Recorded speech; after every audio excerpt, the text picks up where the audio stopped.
أن تحكموا بالعدل إن الله نعم ما يعظكم به إن الله كان سميعا بصيرا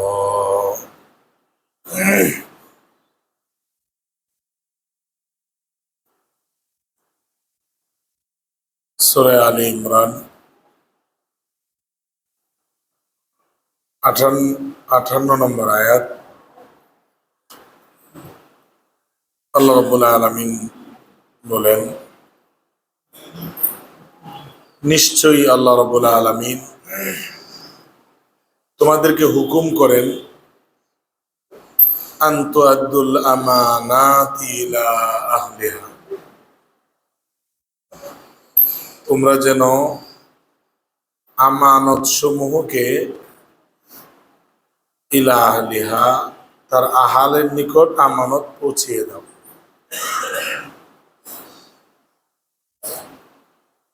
এই আয়াতটা একেবারে কথা খুব সহজ বোঝা যায় যে আমানত পৌঁছায় দেওয়া,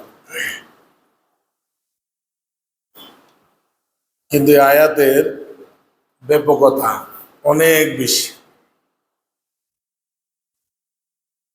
এবং আয়াতের একটি শানে নজুলও আছে। আয়াত এটা কখন নাজিল হয়? এই আয়াতটি নাজিল হয়েছে ফতে মক্কার পরে রাসূলুল্লাহ সাল্লাল্লাহু আলাইহি ওয়াসাল্লাম যখন কাবা গৃহে আসলেন এবং কাবা ঘরে প্রবেশ করবেন। আইয়ামে জাহিলিয়াত থেকেই প্রথা ছিল কাবার যে ছাবি, এটা একটা বংশের মধ্যে, আল্লাহ রসুলের বংশই, তাদের মধ্যে একটা গোত্র, ওদের হাতে এই চাবিটা থাকে। তখন চাবিটা ছিল উসমান ইবনে তালহা, তার হাতে কাবার চাবি। রাসূলুল্লাহ সাল্লাল্লাহু আলাইহি সাল্লাম হিজরতের আগে একবার কাবা শরীফের ভিতরে ঢুকতে চাইলেন, কিন্তু তখনও মুসলমান হয় নাই। উসমান ইবনে তালহা, এটা উসমান রাদিয়াল্লাহু তাআলা উনি না, এটা আরেক উসমান।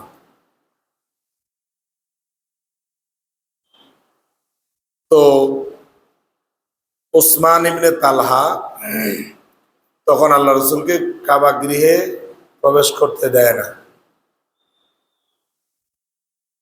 খুব জোরাজুরি করার পরে আল্লাহ রসুল বললেন, উসমান ইবনে তালহা, এই কাবার চাবি তো আমার হাতে আসবে,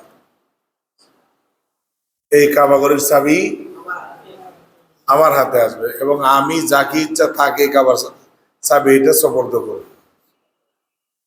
মক্কার কুরাইশদের এমনি যত নাফরমানি হোক, আল্লাহ রসুল যখন কোনো ভবিষ্যৎবাণী করতেন এটা 100 থেকে 100 বিশ্বাস করতেন যে আল্লাহ রসুল যেহেতু বলছে তাহলে এটাই হবে।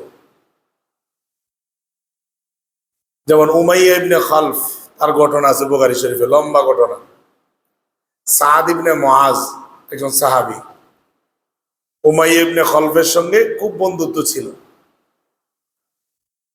তো হিজরতের পরে উমাইয়া ইবনে খালফ কাফেরদের ছোট মোটো একজন নেতা, উনি যখন মদিনায় যাইতো সাদ ইবনে মুআজ তার অন্তরঙ্গ বন্ধু ছিল, তার বাড়িতে উঠত এবং উনিও যখন মক্কায় আসতেন উমাইয়া ইবনে খালফের ঘরে উঠতেন।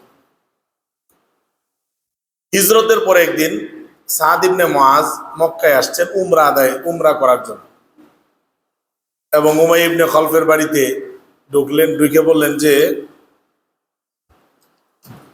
অংজর বন্ধু, তুমি একটু দেখো তো, খেয়াল করো কাবা শরীফটা কখন খালি থাকে, কারণ এখন কাফের মুশরিক সব দেখলে তো ঝামেলা করবে।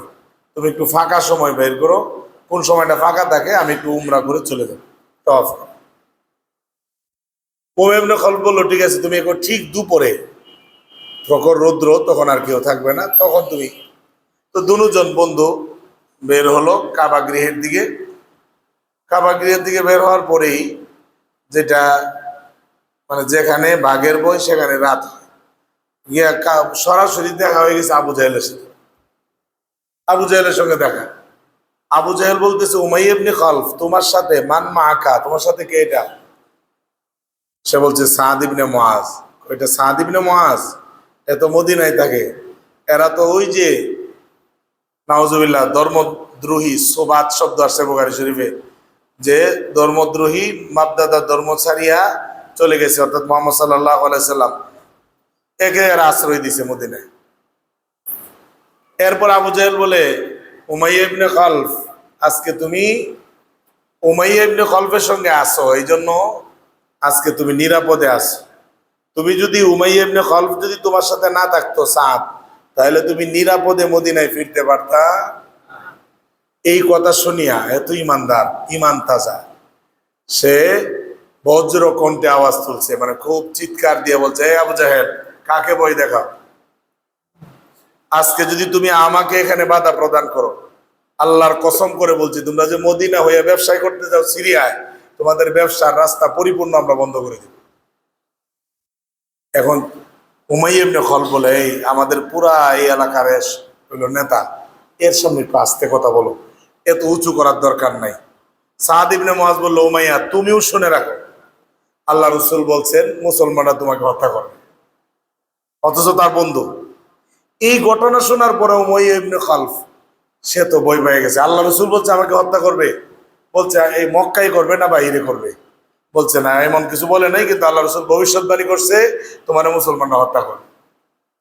এই ঘটনা গিয়া, সে ছিল আবু সফওয়ান, তার কুনিয়ত ছিল আবু সফওয়ান, উমাইয়া ইবনে খালফের। সে গিয়ে তার স্ত্রীকে বলছে, উম্মে সফওয়ানকে বলছে যে, উম্মে সফওয়ান, আমার বন্ধু তো আমাকে বলছে যে মুহাম্মদ সাল্লাল্লাহু আলাইহি সাল্লাম ভবিষ্যৎবাণী করছে যে আমাকে অবশ্যই কি করবে, তারা কতল করবে। বলছে যে কোথায়, মক্কায় না বাহিরে? বলছে এমন কিছু বলে নাই। সে বলছে যে তাহলে আমি আজকে থেকে কসম করলাম যে আমি মক্কার বাইরে কোনোদিন যাব না। যেহেতু মুহাম্মদ সাল্লাল্লাহু আলাইহি সাল্লাম কসম করছে, তাহলে অবশ্যই উনি যেহেতু বলছে, তাহলে অবশ্যই আমার কি করবে, কতল করবে। তো অনেক লম্বা হাদিস। এরপরে বদরের যুদ্ধের সময় সমস্ত নেতা বের হয়, উমাইয়া ইবনে খালফ ঘর থেকে বের হয় না। আবু জাহেল গিয়ে বললো, কি তুমি একজন নেতা মানুষ, তুমি বাইরে হও না, তুমি যদি পিছনে থাকো আরো কত মানুষের তো যুদ্ধে যাবে না? বলো যে আমাদের নেতাই বসে আছে, তা আমরা কি করব, আমরা কেমনে কি করব? তো উমাইয়া ইবনে খালফ এরপরে বললো, আচ্ছা ঠিক আছে, তুমি যেহেতু আমাকে বলতেছো বাইরে হইতে হবে, এরপর আমি ঠিক আছে আমি যাব। উম্মে সফওয়ান ডাক দেয়, আমার স্বামী আবু সফওয়ান, আপনার কি ওই যে মদিনার বন্ধু যে ভবিষ্যৎবাণী ওনার রাসূলে বলছিল স্মরণ নেই আপনার? ও স্মরণ আছে, কিন্তু আমি তো না যাই পারতেছি না, বেশি দূর যাবো না, অল্প গিয়া এরপরে চলে আসবো। সে পিছনে পিছনে যায়, কিছু দূর যাওয়ার পরে তার উটের রশি বেঁধে রাখে, এখানে বিশ্রাম করে, যাইতেছে না, কারণ ভয় ওইটা আছে। কারণ আল্লাহ রাসূল যেহেতু বলছে, তাকে কি করবে, হত্যা। আবার মনে মনে আসে যে যেহেতু বলছে, আমি ঘরে বসে থাকলে তো হত্যা করবে।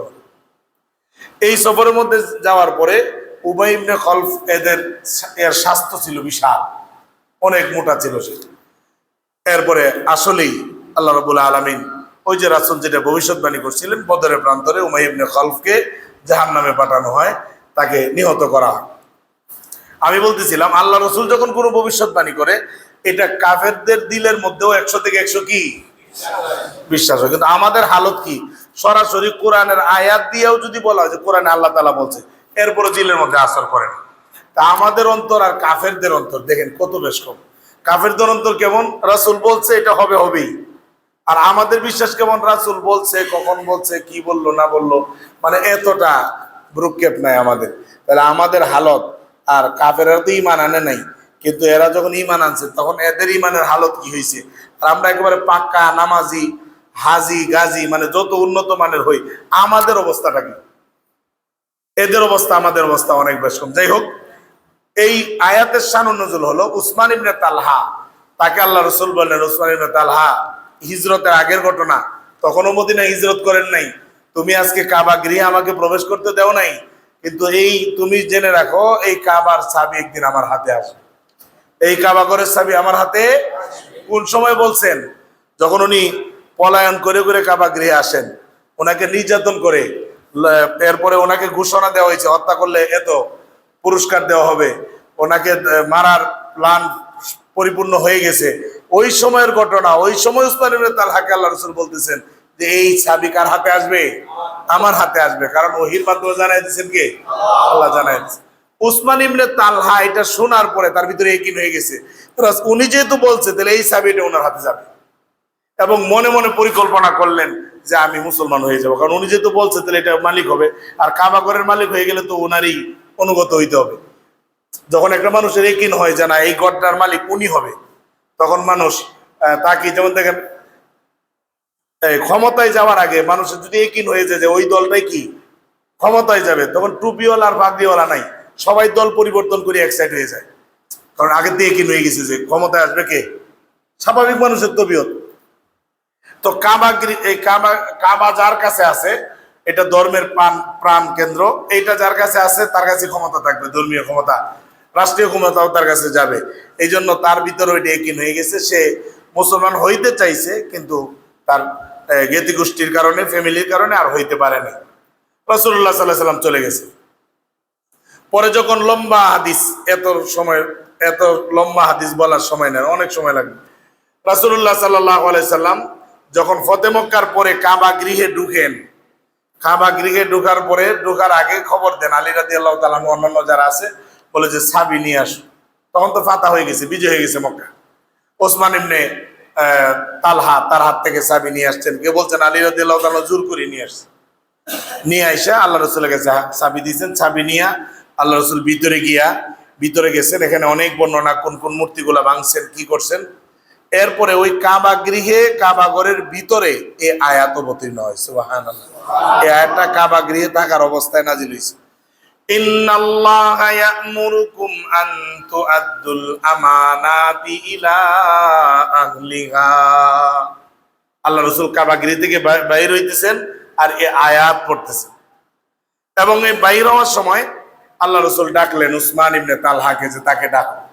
আলী রাদিয়াল্লাহু তাআলা অন্যান্য সাহাবায়ে কেরাম বললেন যে আমাদের কুরাইশ বংশের মধ্যে যেহেতু হাজীদেরকে পানি খাওয়ানোর দায়িত্ব, অন্যান্য সেবা দেওয়ার দায়িত্ব এদের এখানে আগে থেকে ছিল, আইয়ামে জাহিলিয়াত থেকে।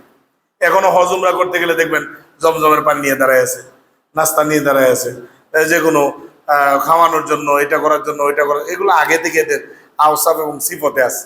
আমি আপনাদেরকে আগেও একদিন বলছিলাম, যেই সমাজের ভিতরে মেহমানদারির মাধ্যমে আছে, এদের মধ্যে আল্লাহ তাআলা অভাব অনটন রাখে না। আপনি যেই জেলার মধ্যে এটা আছে ওই জেলাতে দেখবেন অভাব অনটন কম। কাবা শরীফে কোনো জিনিসের এখানে উৎপাদন হয় না কোনো কিছু, কিন্তু কোনো কিছু কমতি আছে।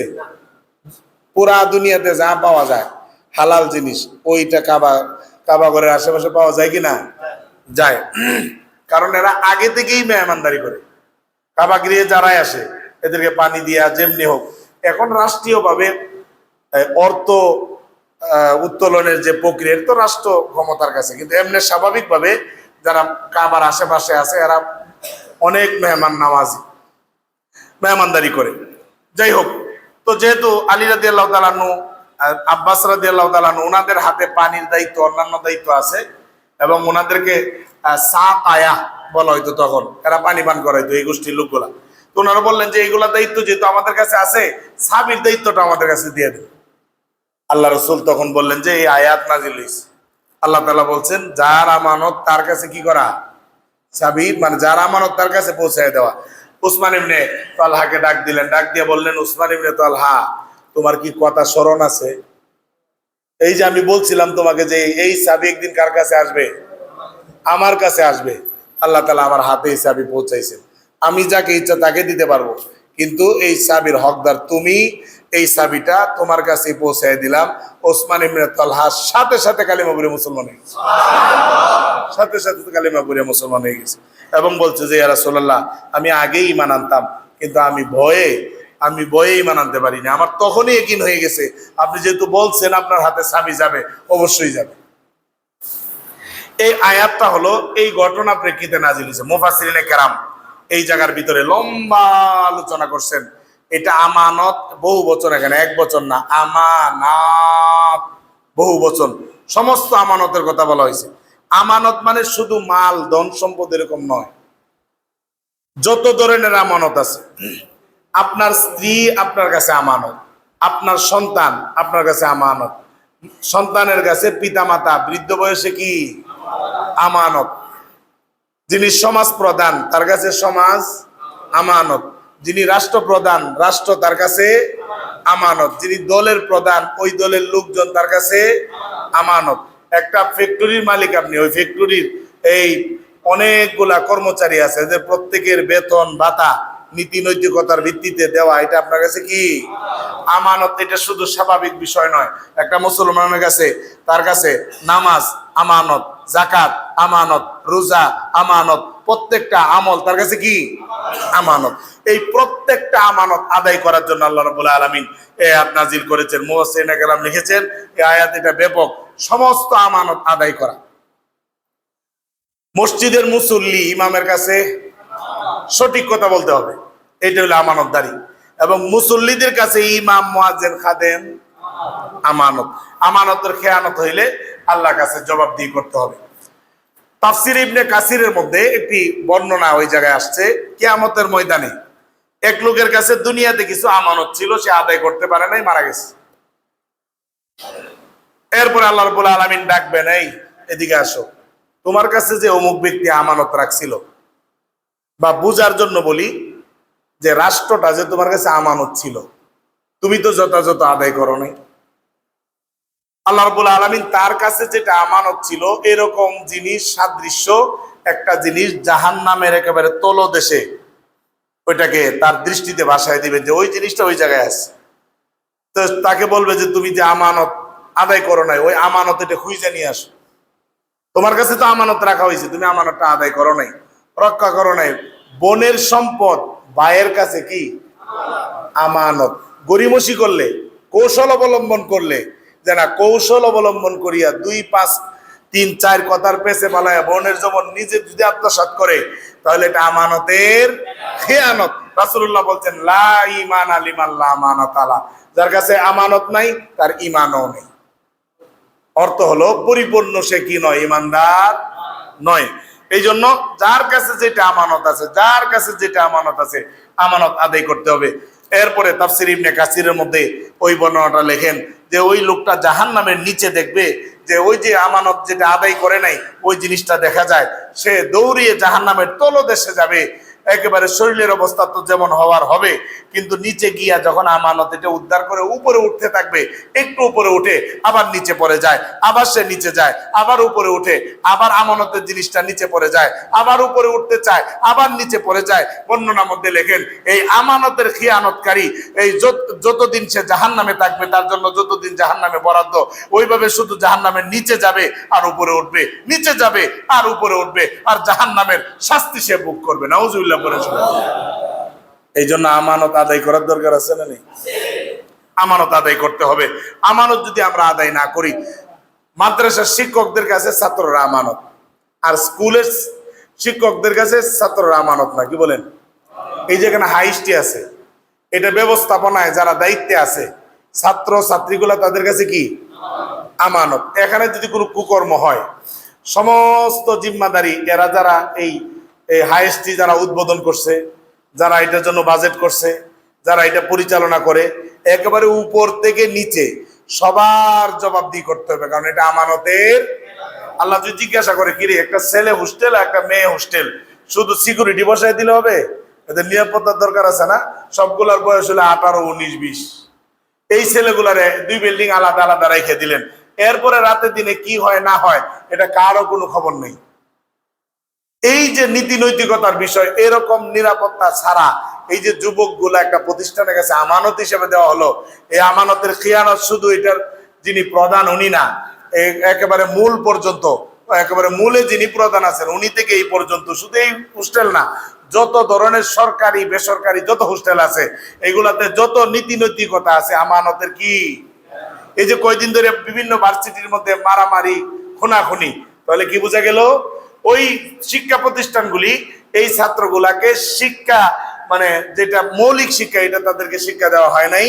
মৌলিক জ্ঞান তাদেরকে না দিয়ে তাদেরকে পলিটিক্সের জ্ঞান দেওয়া হয়েছে। এই জন্য তারা মারামারি করে। আমানতের খেয়ানত, এটার জবাবদিহি দলও দিতে হবে, সরকারকেও দিতে হবে, ওইটার যে বিসি আছে তাকেও দিতে হবে। মা বাবাই কষ্ট করে জমি জামা বিক্রি করে ভার্সিটিতে পড়ায়, গৌরব করে যে আমার ছেলেটা ঢাকা বিশ্ববিদ্যালয়ে পড়ে, জাহাঙ্গীর বিশ্ববিদ্যালয়ে পড়ে, রাজশাহী বিশ্ববিদ্যালয়ে পড়ে, খুলনা বিশ্ববিদ্যালয়ে পড়ে, বিভিন্ন জায়গায় পড়ে। মা বাবায় গরিবের সন্তান কত কষ্ট করে পড়ায়, আর ওই জায়গায় গিয়া ওরা বিভিন্ন দলের নাম দিয়া বিভিন্ন ধরনের নেশা তারা গ্রহণ করে, মারামারি করে, আহত করে, নিহত করে। এইগুলার জিম্মাদার সব এই দেশের হুজুরা নাকি? এগুলো ওরা এটা জিম্মাদার, এটার জবাব দিয়ে আল্লাহ কাছে করতে হবে। এগুলো আমানত। এগুলো কি? এই যে বিশ্ববিদ্যালয়ে যারা এটা পরিচালনা করে, এদের কাছে বিশ্ববিদ্যালয়ের সমস্ত স্টুডেন্ট যারা আছে সবাই কি? আমানত। আল্লাহ রাব্বুল আলামিন বলেন, ইন্নাল্লাহা ইয়া'মুরুকুম আন তু'আদ্দুল আমানাতি ইলা আহলিহা। আল্লাহ রাব্বুল আলামিন হুকুম করেন তোমাদেরকে, তোমাদের যার কাছে যেই আমানত আছে, আপনার কাছে কিছু নাই, কোনো কিছু নাই, সন্তানও নাই, স্ত্রীও নাই, কিন্তু আপনার কাছে আপনার শরীরটা আছে না নাই? আপনার দুইটা চোখ আল্লাহ আপনার কাছে আমানত, দুইটা ঠোঁট আপনার কাছে আমানত, দুইটা হাত আপনার কাছে আমানত, দুইটা পা আপনার কাছে আমানত, আপনার লজ্জাস্থান আপনার কাছে আমানত, আপনার কান আপনার কাছে আমানত। অন্য সবগুলা যদি কিছু নাও থাকে, এইগুলার আমানত যদি রক্ষা না করেন, এরপরে আল্লাহ রাব্বুল আলামিনের কাঠগড়ায় জবাবদিহি করতে হবে কি হবে না? আল্লাহ রাব্বুল আলামিন বলেন, তোমরা যথাযথ আমানতের তোমরা আমানত রক্ষা করো। রাসূলুল্লাহ সাল্লাল্লাহু আলাইহি ওয়াসাল্লাম বলেন, এক সাহাবী জিজ্ঞাসা করলেন, ইয়া রাসূলুল্লাহ, ইয়া হাবিবাল্লাহ, কিয়ামত কখন হবে? আল্লাহ রাসূল বললেন, ইদা উসিদাল আমরু ইলা গায়রি আহলিহি। যখন কোনো দায়িত্ব অযোগ্য মানুষের হাতে যখন দেওয়া হবে, তখন তোমরা কিয়ামতের জন্য অপেক্ষা করো। রাষ্ট্র পরিচালনায় এমন মানুষ জনগণ নিয়োগ করলো যে রাষ্ট্র পরিচালনার যোগ্য না, তাহলে কিয়ামতের অপেক্ষা করতে হবে। আমার জেলার মধ্যে এমন ডিসি নিয়োগ দিল সরকারে যে অযোগ্য, তাহলে কিয়ামতের অপেক্ষা করতে হবে। এটা আমানতের খিয়ানত। আপনি মসজিদে নিয়োগ দিবেন, আপনি নিজের পরিচিত ভাই বেরাদর যে কোনো একজন লিয়াজু করিয়া, অথচ সে মসজিদের কি না, যোগ্য না, লিয়াজুর মাধ্যমে একজনকে নিয়োগ দিয়ে দিলেন বাইতুল মুকাররমে। আমানতের খেয়ানত। আপনাকে মসজিদে নিয়োগ দিতে হবে, যে এটা যোগ্য তাকে দিতে হবে। আমার কাছে মাদ্রাসা আছে, মাদ্রাসা আমি লিয়াজু করিয়া একজনকে কি দিয়ে দিলাম, নিয়োগ দিয়ে দিলাম, অথচ যে যোগ্য তারে আমি নিয়োগ দিলাম না। আমানতের খেয়ানত। এই খেয়ানত করলে আল্লাহর আযাবের, আল্লাহর শাস্তির অপেক্ষা করতে হবে, কারণ আমি আমানতের খেয়ানত করছি। বিভিন্ন স্কুল কলেজ এগুলোতে শিক্ষক নিয়োগের ক্ষেত্রে যদি যথাযথ শিক্ষক নিয়োগ না দেয়, তাহলে এটা আমানতের কি? খেয়ানত। আপনাদেরকে বলি আমানতের খেয়ানত কতটুকু হয়। স্কুল কলেজ যে কোনো জায়গায় যখন নাকি শিক্ষক নিয়োগ দেওয়া হয় বিশাল বিশাল বেতনে, ভার্সিটি গুলোতে তো আরো অনেক বেতন, সপ্তাহে একদিন লেকচার দেয়, অথচ লাখ লাখ টাকা বেতন আছে না নাই? আছে। তো এদের কাছে এই স্কুল কলেজগুলো দেওয়া হয়েছে ক্লাসের পড়া ক্লাসে শেখানোর জন্য না। কিন্তু এমন একটা স্কুল, সরকারি স্কুল বের করেন যেখানে শুধু ক্লাসেই পড়া, আর কোনো প্রাইভেট পড়া নাই, আছে নাকি? ধরো যেটা যত উন্নত, এটা প্রাইভেটও কি তত উন্নত। যে ক্লাসে এগুলা বুঝবা না, আলাদা তোমার কি পড়তে হবে? প্রাইভেট পড়তে হবে। তাহলে কি বোঝা গেল? ওই শিক্ষক ওই ক্লাসে ছাত্রকে শিক্ষা দেওয়ার যোগ্য না, তাহলে তাকে যদি ওই জায়গায় নিয়োগ দেওয়া হয়, এটা আমানতের খেয়ানত হবে না? এই জন্য বাংলাদেশে যতগুলা স্কুল কলেজ আছে, যারা প্রাইভেট ভাবে আলাদা ভাবে তাদেরকে পড়াইতে হয়, এমনিতেই ক্লাসে যথাযথ যায় না, করে না, পড়ায় না, ঠিক মতো পড়ায় না, হাজিরাটা কি শেষ, হাজিরা দিলে হয়ে যায়। এবং পরবর্তীতে যারা প্রাইভেট পড়ায়, প্রত্যেকটা শিক্ষক এগুলা অযোগ্য যারা নিয়োগ দিছে, প্রত্যেককে আল্লাহ তাআলার কাঠগড়ায় দাঁড় করানো হবে। যে স্কুলগুলা জনগণের টাকা দিয়ে পরিচালিত, আগে যারা স্কুলে পড়ছেন আপনারা কিন্তু এখন স্টুডেন্ট থেকে অনেক বেশি পড়ছেন। আগে কি এত প্রাইভেটের ব্যবস্থা ছিল? যারা এখানে মুরব্বী আছেন, আগে স্কুল কলেজে পড়ছেন, এত প্রাইভেট ছিল? ওই স্কুলে ক্লাসের মধ্যেই পড়া আদায় করতে হইতো, ক্লাসের মধ্যেই। কিন্তু এখন ক্লাস হয়ে গেছে নরমাল, প্রাইভেটটা খুব গুরুত্বপূর্ণ। প্রাইভেটটা কি? কারণ ক্লাস তো এটা আছে, হাজিরা দিলে সরকারি বেতন আছে। আর প্রাইভেট যদি পাশে লাগাই দিই, তাহলে অটোমেটিক কি আসতেছে? অটোমেটিক টাকা আসতেছে না? অটোমেটিক টাকা আসতেছে। আমাদের মাদ্রাসার নিয়ম হইলো যে প্রাইভেট আর এয়া নাই, পুরা পড়া ক্লাসে শিখিয়ে দিবে, কোনো প্রাইভেট নাই। পুরা পড়া কি করবেন? এরপরে যদি দুর্বল ছাত্র হয়, ক্লাসে শিখতে পারে না, ওইটার জন্য পার্ট টাইমের ব্যবস্থা আছে। কিন্তু আমাদের দেশে যেই নিয়ম চালু হয়ে গেছে, এই প্রত্যেকটা আমানতের, এই যে দুর্নীতিটা শিক্ষার ক্ষেত্রে, এই ছাত্রগুলো যে পড়ে এরা বুঝে না যে এই পড়াটা তো আমাকে ক্লাসে শিখাইতে পারতো, ক্লাসে না শিখায় প্রাইভেটে শিখায়। এই ছেলেটা যখন ওসিডিসি হবে সে কি ভালো কাজ করবে?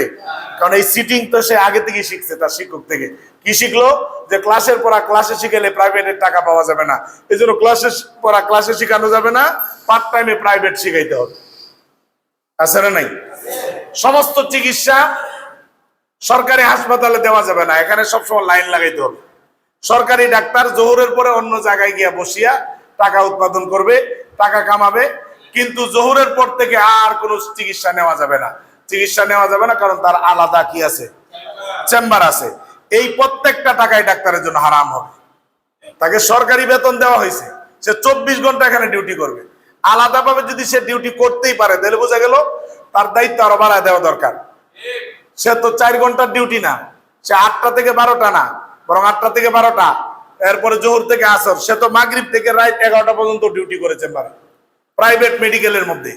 এই সমস্ত দায়িত্বর যে খেলাপ, এই সবগুলা নিয়েই কোরআন কথা বলে। এই জন্য সমস্ত লেভেলের মানুষ সবাইকে মহব্বত করে, শুধু কোরআনের আইনটাকে ভয় পায়। কারণ ডাক্তাররা চিন্তা করে আমাদের প্রাইভেট ভাবে চেম্বার বসানোর সুযোগ বন্ধ হয়ে যাবে। যারা বুঝে গবেষণা করে, যারা টিচার আছে এরা জানে প্রাইভেট বন্ধ হয়ে যাবে, আর যারা এমপি মন্ত্রী আছে এরাও জানে যে দুর্নীতি সব বন্ধ হয়ে যাবে।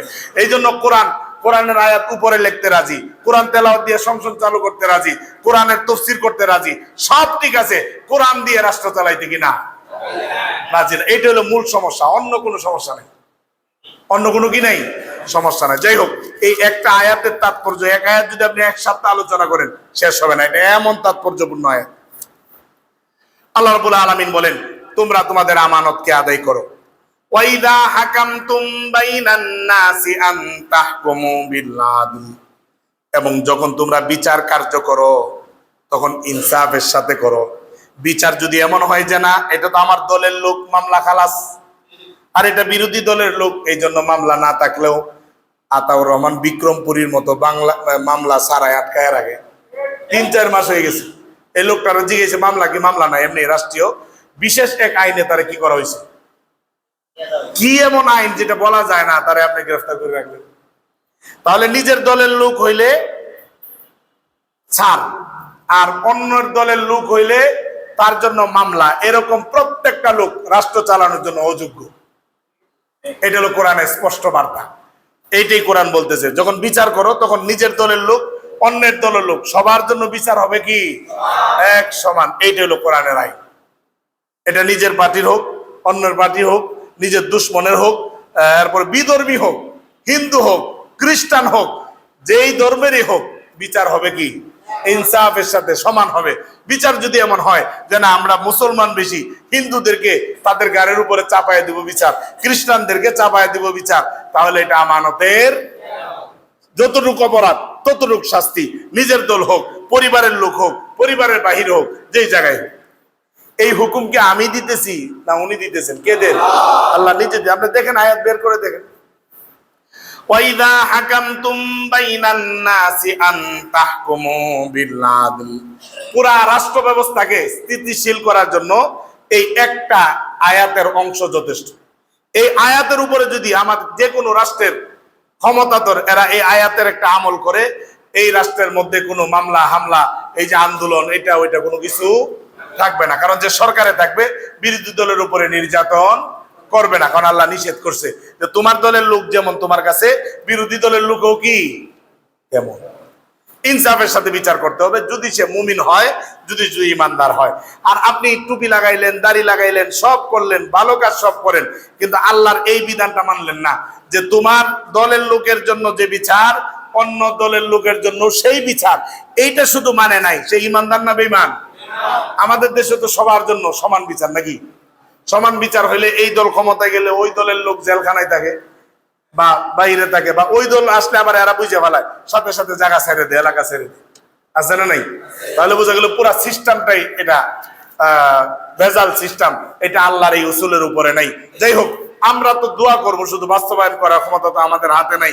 যাদের হাতে বাস্তবায়নের ক্ষমতা আছে, বাস্তবায়ন না করিয়া খানকা নিয়ে বসে আছে, এদেরকে আল্লাহ তাআলা সাইজ করবে। যাদের হাতে বাস্তবায়নের, এই আইন বাস্তবায়নের ক্ষমতা কি একটা মানুষের কাছে না বাংলাদেশে আছে। ওরা মনে করতেছে যে আমি তো শান্তি দিয়েছি, আমার তসবিহ তাহলিল ঠিক আছে, 5 ওয়াক্ত নামাজ ঠিক আছে, বা খানকার মালিক হইলে যে মুরিদানও ঠিক আছে, তা আমার ঝামেলাটা কি? আমি রাষ্ট্রের চেয়ারে থেকে আমার পীরের চেয়ার, এটা অনেক শান্তির আছে। কিন্তু আপনার কাছে তো আল্লাহ তাআলা রাষ্ট্রটা পরিচালনার দায়িত্ব মুসলমানদেরকে দিয়েছেন, কিন্তু আমরা মুসলমানরা ওইটার পছন্দ হয় না, কারণ ওইটার মধ্যে যেমন মজা এমন সাজাও আছে। রাষ্ট্র পরিচালনা করলে যেমন সুযোগ আছে, সুবিধা আছে, এমন অসুবিধা আছে না নাই? এটা তো দেখতে আছেন, যেই রাষ্ট্র পরিচালনা করে তার শত্রু হয়। আমাদের কি কপাল, আগের যত রাষ্ট্রপতি আছে স্বাধীনতার পরে হয়তো কেউ মাইরে ফেলাইছে, না হইলে কেউ জেলখানায় দিয়া, কেউ বিষ দিয়া মারছে, কেউ ওইভাবে মারছে, কেউ মানে সবগুলো এইভাবেই গেছে।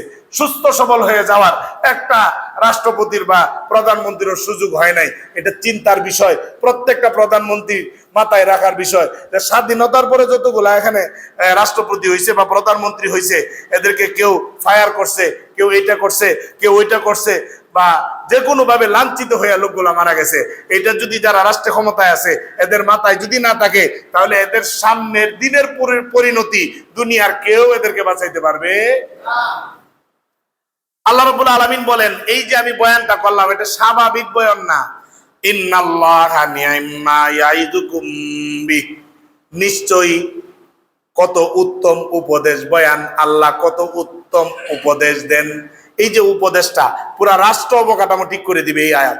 এই একটা আয়াতের উপর আমল করলে পুরা রাষ্ট্র ব্যবস্থা একেবারে নিয়ন্ত্রণে চলে আসবে, দুর্নীতি মুক্ত হবে এই এক আয়াতে।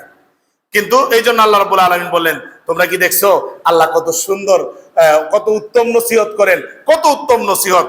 ইন্নাল্লাহ কানা সামিআম বাসীরা, আল্লাহ তাআলা সর্বশ্রোতা, সর্বদ্রষ্টা, সবকিছু দেখেন, সবকিছু শুনেন। এরপরে আল্লাহ রাব্বুল আলামিন বলেন, ইয়া আইয়ুহাল্লাযীনা আমানু আতিউল্লাহা ওয়া আতিউর রাসূলা ওয়া উলিল আমরি মিনকুম। হে ঈমানদারগণ, তোমরা আল্লাহ তাআলার আনুগত্য করো, আল্লাহর রাসূলের আনুগত্য করো। উলিল আমর, মুফাসসিরিনে কেরাম বলেছেন উলিল আমর মানে রাষ্ট্রপ্রধান। রাষ্ট্রপ্রধানের আনুগত্য করাও ফরজ। রাষ্ট্রপ্রধানের আনুগত্য করা কি বলো, যে এটা কেমন হয়ে গেল? রাষ্ট্রপ্রধানের আনুগত্য করা ফরজ। কোন জায়গায়? এই আয়াতেই বলে দেয়, আল্লাহ এবং আল্লাহ রসুলের হুকুম যদি ব্যতিক্রম না হয়, আল্লাহ এবং আল্লাহ রসুলের হুকুমের বাহিরে যদি চলে না যায়, মানে এমন একটা হুকুম দিছে যেটা আল্লাহর বিরুদ্ধেও যায় না, রসুলের বিরুদ্ধে যায় না, ইসলামের বিরুদ্ধে যায় না, এরকম হুকুম যদি রাষ্ট্রপ্রধান করে, জনগণের জন্য ওই হুকুম তামিল করা ফরজ। ওই বিধান তামিল করা কি ফরজ। এটা কিন্তু একটা বিধান, এটা আপনাদেরকে জানতে হবে। হ্যাঁ, রাষ্ট্রে এমন বিধান দিল যেটা কোরআন হাদিসের সঙ্গে মিলে না, কোরআন হাদিসের সঙ্গে, তখন কি করবেন? যদি না মিলে তখন তার এই বিধানটা কোরআন হাদিসের সঙ্গে মিলাইতে হবে। فَإِن تَنَازَعْتُمْ فِي شَيْءٍ فَرُدُّوهُ إِلَى اللَّهِ وَالرَّسُولِ। যদি মতবিরোধ হয়ে যায়, যদি তোমাদের মধ্যে মতবিরোধ হয়ে যায় যে রাষ্ট্রপ্রধান বা উলিল আমর তার হুকুমটা কি কোরআন হাদিস মোতাবেক হলো না কোরআন হাদিসের বাহিরে হলো, তাহলে তোমরা এটা কোরআন হাদিসের কোষ্ঠী পাথর দিয়ে এটাকে গসতে হবে। ফাইন তানাজাতুম ফি শাইইন ফারুদ্দুহু ইলাল্লাহি ওয়ার রাসূল, তাহলে তোমাদের এই বিষয়টা আবার আল্লাহ এবং আল্লাহ রাসূলের কাছে ফেরত দেওয়া, মানে কোরআন হাদিস দিয়া গইসা দেখতে হবে আসলে তার বিধানটা, সে যে বিধান মদ খাওয়ার লাইসেন্স যে দিল, এটা কোরআন হাদিস কোনোভাবে সমর্থন করে কিনা, সে যে বিভিন্ন কার্ড দিতেছে এটা কোরআন হাদিস সমর্থন করে কিনা, সে যে বিভিন্নভাবে বিভিন্ন আইন কানুন করতেছে কোরআন হাদিস এটা সমর্থন করে কিনা। যদি রাষ্ট্রপ্রধানের আইন কানুনগুলা কোরআন হাদিসের সঙ্গে বিপরীত না হয় তাহলে জনগণের জন্য মানা ফরজ, আর যদি কোরআন হাদিসের বিপরীত হয় তাহলে ইমানদারের জন্য মানা ফরজ নয়। এটা কোরআন হাদিসের বিধান। রাষ্ট্রপ্রধানের হুকুমটা যদি কোরআন হাদিসের বিরুদ্ধে চলে যায়, মুসলমানদের জন্য মানা এটা ফরজ নয়। হ্যাঁ, রাষ্ট্র হিসেবে মানতে পারেন, কিন্তু আল্লাহ আপনি যদি না মানেন আল্লাহর কাছে দরপাকড় হবেন না। হ্যাঁ, আপনি কথার কথা রাষ্ট্র ধার্য করছে ট্রেনের ভাড়া এত, আপনি জীবনে কোনো সময় ভাড়া দেন না, এটা দেওয়াটা কিন্তু ফরজ। কারণ কি? এটা রাষ্ট্রীয় কানুন না, রাষ্ট্রীয় গাড়ি, রাষ্ট্রীয় সরকারি মেইল ট্রেন, এনে টিকিট জীবনও কাটেন না, বাস আপনার ড্রাইভারের সাথে পরিচয় আছে, টিটির সাথে পরিচয় আছে, বিভিন্ন জায়গায় বসায় আপনাকে নিয়ে যায়। তো আপনি সরকারি যে টাইম করলো যে এই ঢাকা থেকে মোমেনশাহী গেলে এত টাকা, ঢাকা থেকে খুলনা গেলে এত টাকা, আপনি এই টাকাটা পরিশোধ করেন না। এই যে পরিশোধ না করে মনে করতেছেন এরা কত চুরি করে ডাকাতি করে, এদেরকে টাকা দিলেই কি না দিলেই কি। আচ্ছা, এই টাকাটা দেওয়া এটা কি কোরআন হাদিসের বিরোধী আছে কোনো কিছু? আপনাকে সার্ভিস দিতেছে, আপনি ভাড়া দিবেন, এটাই তো। আপনি যদি না দেন তাহলে কোরআন হাদিস ওইটাকে সমর্থন করে না। বরং কেউ যদি রাষ্ট্রীয় কর যেটা আছে, ন্যায় সঙ্গত কর, ইনকাম ট্যাক্স আছে না, ইনকাম ট্যাক্স, কেউ যদি ইনকাম ট্যাক্স যদি এমন না হয় যেটা তার উপরে জুলুম হবে, হিসাব করে দেখছে যে তার উপরে জুলুম ইনকাম ট্যাক্স, এটা আলাদা বিষয়। কিন্তু স্বাভাবিক ইনকাম ট্যাক্স ফাঁকি দেওয়া হারাম। স্বাভাবিকভাবে ইনকাম ট্যাক্স ফাঁকি দেওয়া, বুঝলে এইগুলো মাসালা তো শুনি না, তো আজকে শুনে রাখেন। ইনকাম ট্যাক্স, রাষ্ট্রীয় ইনকাম ট্যাক্স যেটা আছে, স্বাভাবিকভাবে যেটা মানুষের উপরে জুলুম না, স্বাভাবিক এটা দিতে হয় আসে, এরকম কর এটা পরিশোধ করা, এটা জনগণের উপরে ফরজ। কারণ ট্যাক্স আদায় করে এটা কোরআন হাদিসের বিরোধ না। হ্যাঁ, ট্যাক্স আদায় করতে হয় একজন মসজিদের ইমাম সাহেবের, যে ইমাম সাহেবের ঘর নাই, বাড়ি নাই, কিচ্ছু নাই, তারও ইনকাম ট্যাক্স দিতে হয়, এটা ইমামের উপরে জুলুম। তাহলে এই জুলুমের যে আইন করছে সে এটার গুনাহগার হবে, সে গুনাহগার হবে। আরেকজনের বাড়ি আছে, ঘর আছে, জমি আছে, টাকা আছে, ইনকাম ট্যাক্স আসে, যখন ইনকাম ট্যাক্স আসে তখনই সে ব্যাংকের সঙ্গে লিয়াজু করে, তো আপনার ইনকামটা কিন্তু হালাল থাকবে না, হারাম হয়ে যাবে। কি হয়ে যাবে? বলো জোরে, এইভাবে আমি ইনকাম ট্যাক্স কিভাবে দিব, এত টাকা আসে। আচ্ছা, আমি যদি ব্যাংকের সঙ্গে লিয়াজু করি, কয় টাকা বাঁচবে আমার? হয়তো বা কিছু বেশ কম হবে। ব্যাংকের সঙ্গে লিয়াজু করলে ব্যাংকে কি টাকা নিবে না? হ্যাঁ, এটা সরকারে ওই পলিসি বুঝে যে তুমি আমারে দিবা না, সরাসরি ব্যাংকে দিতে হইব, ব্যাংকের থেকে তো আমি নিমই, ব্যাংকের টাকা তো আমারই। ওই যে দেখেন কাজেই শুরু করে নাই, 44-45 হাজার কোটি টাকা উদাও ব্যাংক থেকে নিয়ে নিছে, মানে আপনি এখানে না দিলেও ব্যাংকে দিবেন, যে কোনো মূল্যে আপনার থেকে নিবেন। যাই হোক, এটা হলো একটা মাসালা। মানার দায়িত্ব হলো আপনার, বোঝার দায়িত্ব আপনার, আমি শুধু বলার দায়িত্ব আলেম হিসাবে, ইমাম হিসাবে আমি আপনাদের জিম্মাদারি পালন করে দিলাম। বাকি কাজ কিন্তু আমার না, বাকি কাজ আপনাদের। এটা আল্লাহ রাব্বুল আলামিন বলছেন যে তোমরা রাসূলের আনুগত্য করো এবং আল্লাহর আনুগত্য করো, রাসূলের আনুগত্য করো। উলিল আমর প্রকৃতপক্ষ হলো ইসলামিক রাষ্ট্রের মধ্যে যিনি খলিফা থাকে, রাষ্ট্রপ্রধান, তাকে বোঝানো হয়েছে। যদি ওই রকম নীতি নৈতিকতা সম্পূর্ণ কোনো রাষ্ট্রপ্রধান না থাকে, কোরআন হাদিস সম্পর্কে সে অজ্ঞ, জানেই না, মানেই না, তখন উলিল আমর হিসাবে উলামায়ে কেরাম বলছেন, হক্কানি উলামায়ে কেরাম যারা আছে তালাই উলিল আমর, তাদের কথা মানাও ফরজ। তাদের কথা মানা কি? কতক্ষণ পর্যন্ত? একটা মসজিদের ইমাম যতক্ষণ পর্যন্ত কোরআন হাদিসের মুআফিক কথা বলে, কোরআন হাদিস দিয়ে বললো, কোরআন হাদিসের ভিতরের কথাই বললো, বাহিরে বলে নাই, কোনো দলীয় টান নাই তার কাছে, ওইরকম কথা যদি বলে তো সাধারণ মুসলমানের জন্য ওই কথাটা মানা মুস্তাহাব, ফরজ। ওই কথাটা মানা কি? যেমন ভাবে নামাজ পড়া ফরজ, যাকাত দেওয়া ফরজ, রোজা রাখা ফরজ, ওই ইমামের কথা মানাও ফরজ। কারণ এই জায়গাটা আমরের শিখায়, জায়গায় এই ইমানদাররা আতিও, আনুগত্য করো আল্লাহ, আল্লাহ রাসূলের এবং হক্কানি উলামায়ে কেরামের। এবং যদি কোরআন উলামায়ে কেরাম যদি এমন হয় যে কোরআন হাদিসের সাথে মিলে না, তখন তার আনুগত্য করা কি নয়? ফরজ নয়। এটাও আপনাকে জানতে হবে, বুঝতে হবে। আল্লাহ রাব্বুল আলামিন বলেন আনুগত্য করবে কারা? ইন কুনতুম তুমিনুনা বিল্লাহি ওয়াল ইয়াউমিল আখির, যদি তোমরা আল্লাহর উপরে এবং পরকালের উপরে যদি তোমরা বিশ্বাস স্থাপন করো, তাহলে তোমরা আল্লাহর অনুসরণ করবে, তোমরা রাসূলের আনুগত্য করবে এবং হক্কানি উলামায়ে কেরাম যারা কোরআন হাদিস মোতাবেক চলে তাদেরও তোমরা অনুসরণ করবে। দালিকা খায়রু ওয়া আহসানু তাওয়িলা, এটা হলো কল্যাণ এবং তোমাদের জন্য উত্তম একটা ব্যাখ্যা, পন্থা, এটা তোমাদের জন্য।